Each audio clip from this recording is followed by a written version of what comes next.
Hello and welcome to Lavneesh sir की class. Lavneesh sir की class में आप सभी का स्वागत है। आज की वर्कशीट नंबर 13 जो कि 4 अगस्त 2020 के लिए है, सामाजिक विज्ञान के राजनीतिक विज्ञान से ली गई है और यह कक्षा 10वीं के लिए है। इस वर्कशीट में हम पढ़ेंगे सत्ता में साझेदारी।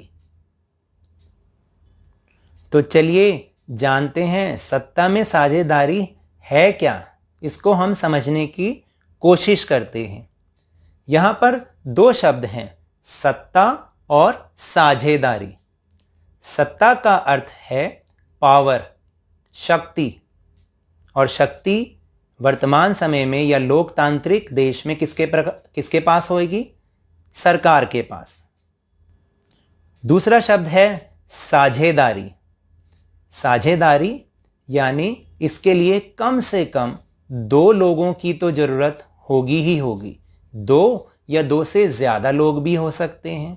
तो इसका मतलब अब थोड़ा थोड़ा हमें समझ में आ रहा है कि सत्ता में साझेदारी का क्या मतलब, यानी जब हम अपनी शक्तियों को दूसरों के साथ बांटते हैं, दूसरों के साथ उन्हें साझा करते हैं, शेयर करते हैं, इसे हम कहते हैं सत्ता की साझेदारी या सत्ता में साझेदारी।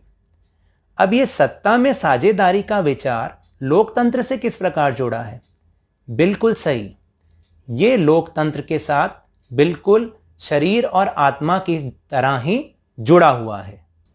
जैसे आत्मा और शरीर को अलग नहीं किया जा सकता, वैसे ही सत्ता में साझेदारी और लोकतंत्र को भी अलग नहीं किया जा सकता।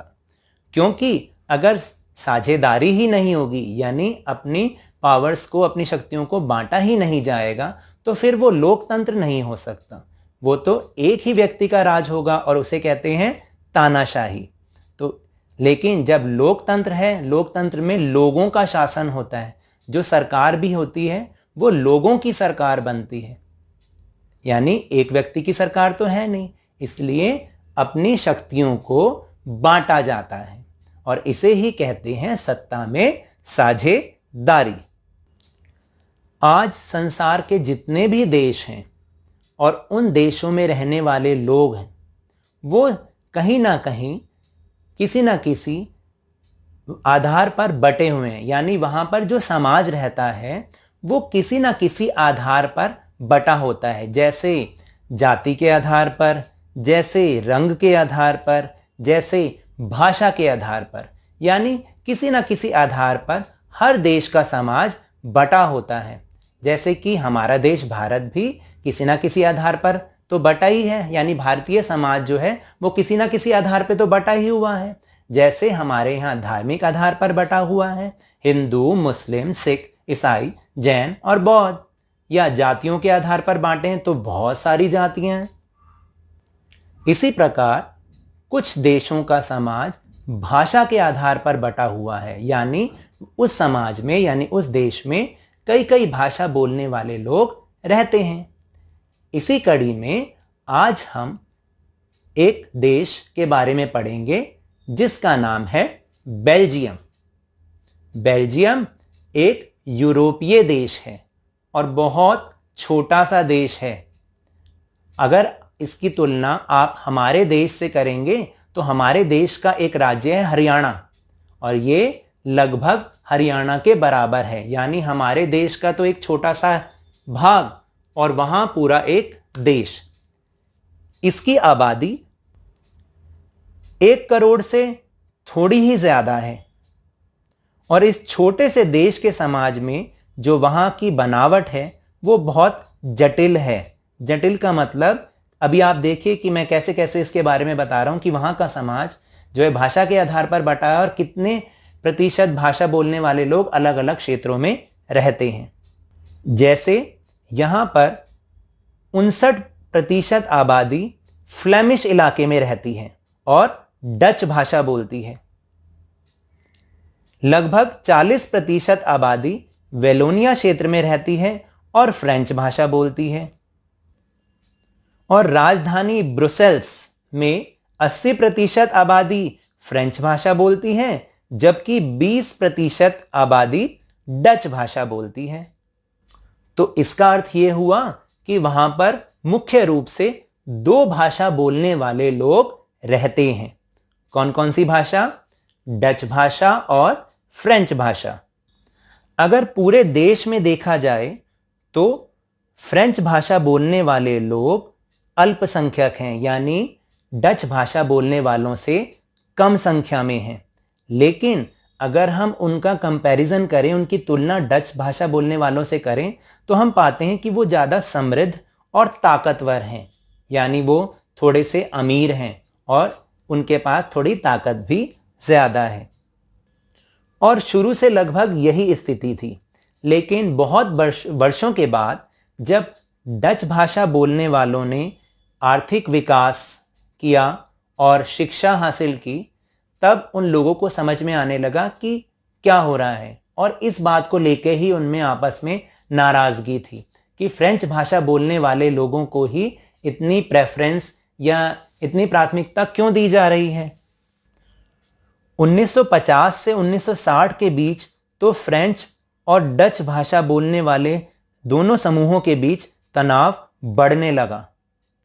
डच भाषा बोलने वाले लोग बहुमत में थे, यानी ज्यादा संख्या में थे, लेकिन राजधानी में, जो उनकी राजधानी थी ब्रुसेल्स, वहां पर उनकी स्थिति कम थी, क्योंकि वहां पर 80% लोग फ्रेंच भाषा बोलते थे।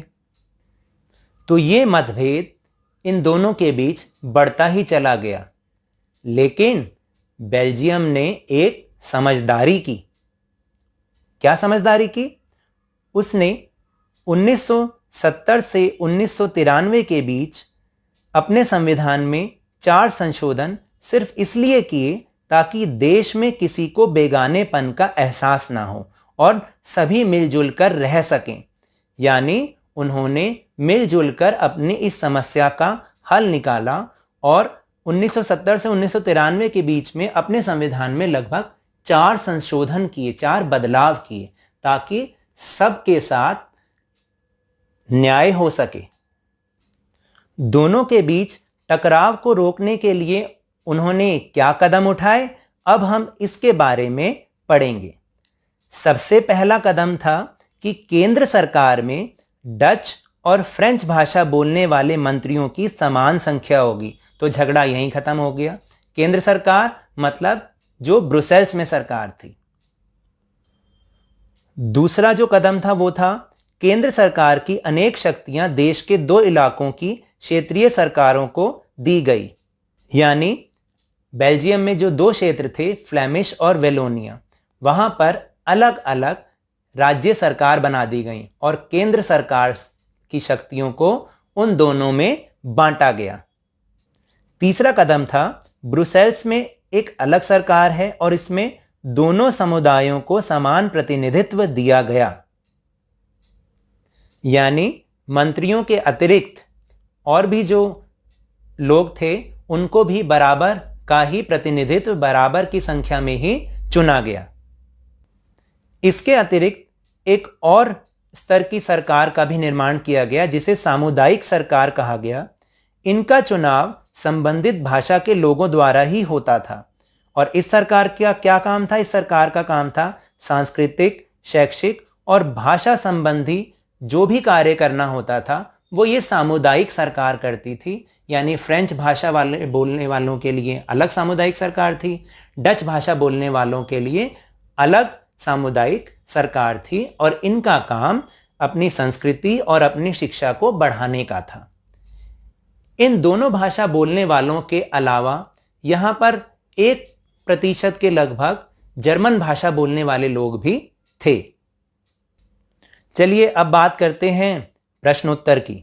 तो पहले प्रश्न में है कि बेल्जियम की जातीय बनावट पर एक संक्षिप्त नोट लिखिए। तो जैसा अभी हमने ऊपर डिस्कस किया कि आपको यह बताना है कि बेल्जियम में 2 क्षेत्र थे, वेलोनिया और फ्लेमिश, और यहां पर फ्लेमिश इलाके में 59% आबादी रहती थी जो कि डच भाषा बोलती है, और वेलोनिया क्षेत्र में 40% आबादी फ्रेंच भाषा बोलती है।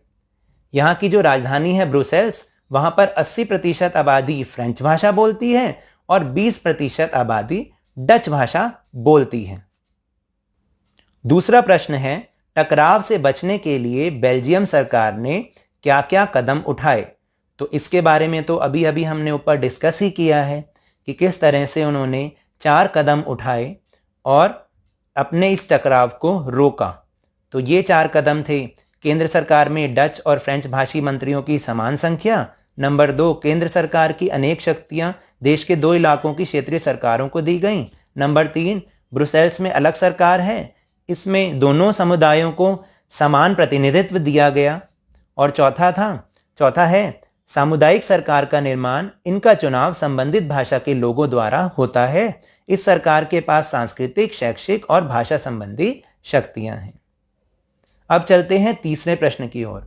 सत्ता में साझेदारी कैसे लोकतंत्र से जुड़ा हुआ है? तो इसका वर्णन मैंने सबसे पहले किया था कि लोकतंत्र के साथ सत्ता में साझेदारी का विषय आत्मा और शरीर की तरह जुड़ा है। जैसे आत्मा और शरीर को अलग नहीं किया जा सकता, वैसे ही साझेदारी और लोकतंत्र को भी अलग नहीं किया जा सकता।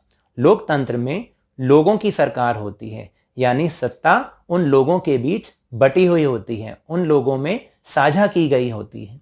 अगर ऐसा ना हो तो वो एक व्यक्ति की सरकार होगी और एक व्यक्ति की सरकार लोकतंत्र ना होकर तानाशाही होती है। चौथा प्रश्न है, बेल्जियम की सरकार ने टकराव को रोकने के लिए जो कदम उठाए, क्या आप उनसे सहमत हैं? अपने उत्तर के समर्थन में तर्क दीजिए। जी, जो सरकार ने टकराव को रोकने के लिए कदम उठाए वो बिल्कुल सही थे, क्योंकि उनकी लड़ाई ही इसलिए थी कि दोनों को समान प्रतिनिधित्व नहीं मिल रहा था। तो जो सबसे पहली बात थी कि केंद्र सरकार यानी ब्रुसेल्स की सरकार, उसमें फ्रेंच और डच भाषा बोलने वाले दोनों के मंत्रियों की संख्या समान कर दी गई, तो लड़ाई यहीं खत्म हो गई। दूसरी बात, केंद्र सरकार के पास ही सारी शक्तियां होती तो फिर वही तानाशाही होती और केंद्र सरकार में जिसका राज होता केवल वो उन्हीं का ही विकास करता। तो इसलिए जो केंद्र सरकार की शक्तियां थी वो 2 राज्य सरकारों में भी बांटी गई। तीसरा था कि ब्रुसेल्स में अलग सरकार है, इसमें दोनों समुदायों को समान प्रतिनिधित्व दिया गया है। यानी ब्रुसेल्स में क्या था कि 80% फ्रेंच भाषी थे और 20% ही डच भाषी लोग थे, तो वहां पर भी दोनों को इक्वल कर दिया गया। तो इससे भी लड़ाई खत्म हो गई और फिर अलग अलग भाषा बोलने वालों के लिए एक सामुदायिक सरकार भी बनाई गई, जो अपनी भाषा के विकास के लिए कुछ भी चाहे कर सकते थे। तो इस तरह से शायद मेरे समझाने से आपको ये वर्कशीट समझ आई होगी, मैं ऐसी उम्मीद आपसे करता हूं। तो अब हम इसके उत्तर को, इन प्रश्नों के उत्तरों को अपने आप लिखने का प्रयास करेंगे। धन्यवाद।